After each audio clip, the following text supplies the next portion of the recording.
Temps era temps, quan els déus encara no havien perdut la fe dels seus seguidors, quan les paraules només es podien transmetre per paper, si és que no es feien cara a cara, i persistia un ofici valorat per molts i oblidat per altres. Els llibreters, aquells que mantenien el coneixement tancat en un llibre perquè no es perdés amb el bufar del vent.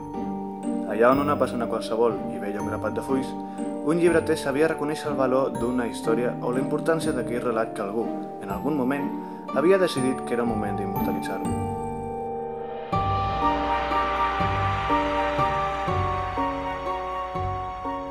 Eren com els amfitrions del seu propi castell encantat. A pesar del que la gent pensava, els llibres estaven vius, doncs les històries que explicaven canviaven segons la persona que ho llegís. Viatgem entre valls i muntanyes per arribar al poble de Sabadell, més concretament al castell del Librerío de la Plata, on l'amfitriona Cecília espera pacientment els seus convidats mentre s'ordena i es preocupa pels seus estimats llibres. Repicava el cascavell cada cop que la porta s'obria. Els llibres es miraven entre ells, nerviosos, intentant adivinar qui d'ells seria l'afortunat i poder sortir a l'exterior per ser llegit. A mí siempre me gustó leer. Sin embargo, mi vida la había orientado hacia otros territorios que no era la lectura, ¿no? Porque trabajé en la industria farmacéutica durante muchos años, estudié medicina y bueno, cuando me trasladaron de Uruguay para aquí también un poco en medio de la crisis me despidieron, pensé que ya no quería volver al mundo de las medicinas y que quería hacer algo que me sintiera más coherente.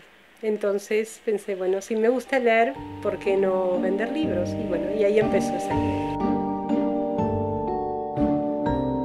Desde el 2013, en plena crisis, abrimos como una forma también de augurio, pero que fue de casualidad, el Día de los Enamorados, el 14 de febrero. Y bueno, al principio, claro, la gente pasaba, entraba, se sorprendía que hubiera una librería, además que dijera librería latinoamericana, y entraban a conocer, a ver quién había abierto una librería en plena crisis económica. Pero bueno, después se iban bastante convencidos, quizás porque escuchando mi acento pensaban que, bueno, que la locura que venga de Latinoamérica es posible. Y bueno, y desde ese momento estamos aquí, celebrando cada año, cada 14 de febrero, bueno, celebrando sobre todo el amor a los libros y el amor a la lectura. La senyora muntanyesa apareixia quan el cascavell deixava de sonar. Tots els llibres se l'estimaven molt, doncs de tantes vegades que havia visitat el castell ja era una més de la cort. Jo primerament vaig arribar com a clienta casualment passant per davant de la porta. Recordo el dia que vaig entrar perquè em va despistar una mica que el ròtol posava literatura latinoamericana i no sabia ben bé quin tipus de llibreria era. Però després a l'entrar ja vaig veure que era una llibreria de les que a mi m'agraden, amb literatura seleccionada, editorials petites, i després, clar, al conèixer la Cecília també vaig veure, no?, que era una persona que em podia fer recomanacions molt acurades, quin tipus de client hi havia en aquesta llibreria i totes les activitats que es feien, que això va ser un enlluernament perquè jo portava temps vivint a Sabadell i trobava a faltar un lloc on trobar aquestes coses que des de les institucions públiques no les acabava de trobar. Llavors va ser com trobar el que jo imaginava en un poble, el casino del poble, el bar del poble, no? Un lloc de trobada, un lloc on conèixer gent amb afinitat. I bueno, va ser una mica així, el que va ser primer una relació comercial es va anar convertint en una amistat i en una amistat amb gent que són clients de la llibreria.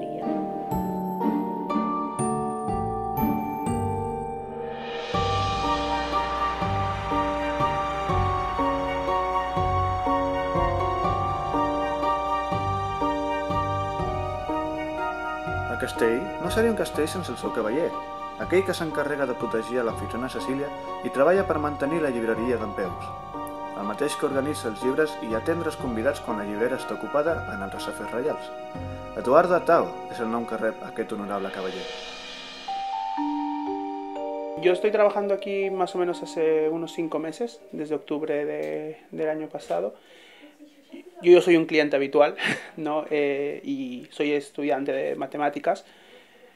Y bueno, básicamente siempre he venido mucho, leo mucho, participaba en varias actividades y bueno, al final acabé llegando a tiempo parcial aquí, ¿no? Y básicamente lo que hago es un poco ayudar en todo lo que hay, ¿no? Es un pequeño comercio y hay muchas actividades, ¿no? Entonces hay mucho de lo que sería el día a día de cualquier comercio, ¿no?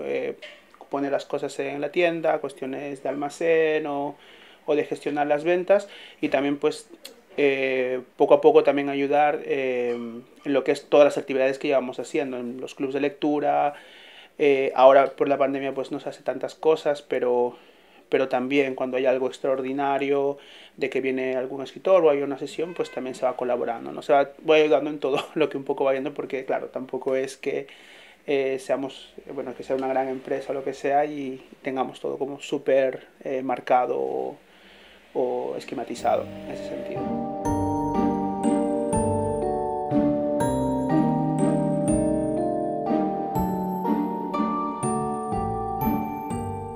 Viene muchísima gente esperando que ciertos consejos en particular, ¿no? Consejos que no se encuentren de otra manera.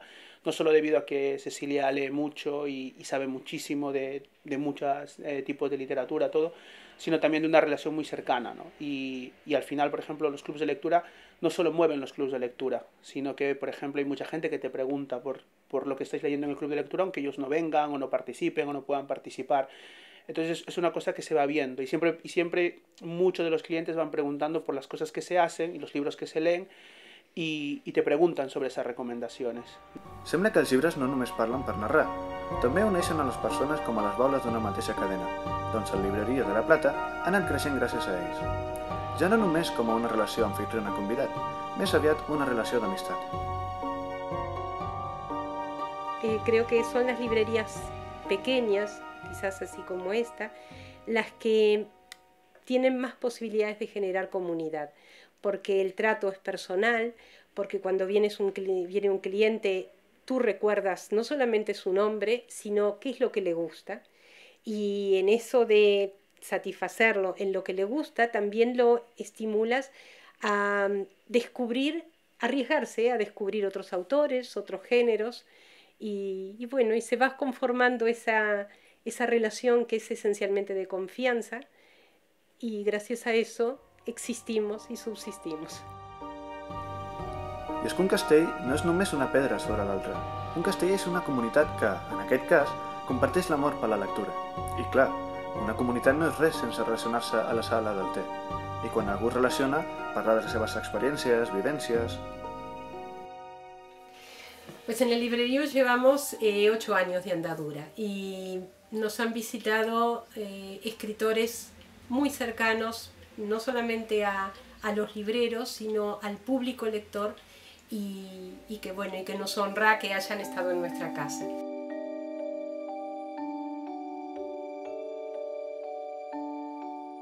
Algo que tenemos en la trastienda es una pizarra en la que vamos pegando palabras claves de cosas que nos van sucediendo.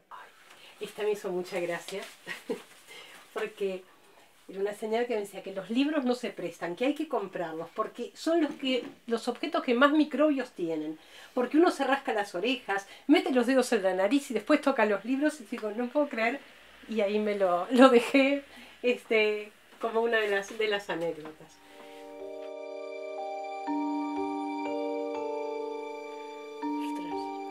És que clar, han sigut tants anys, ara ja me n'adono, no? I tants moments, no?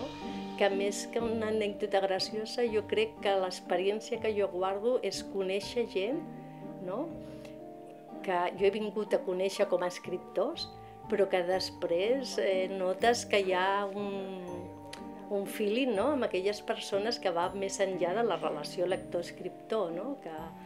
Perquè també això permet una proximitat, no? De participar i de fer preguntes i conèixer els autors més enllà del llibre en concret que venen a presentar, no? Jo crec que em quedo més com amb les sensacions, no? Que amb una anècdota en concret que ara tindria que fer memòria. Ja veieu, amics i amigues, fins i tot els reis dels castells més grans són persones com tu i com jo, de carn i ossos. amb les que pots arribar a ser fins i tot el seu amic. Aquesta és la màgia dels llibres i és per això que es mereixen viure en un castell com el Librerío de la Plata. Et submergeixen en mons inimaginables i a més et fan descobrir persones que, com tu, disfruten enmig d'un mar de pàgines.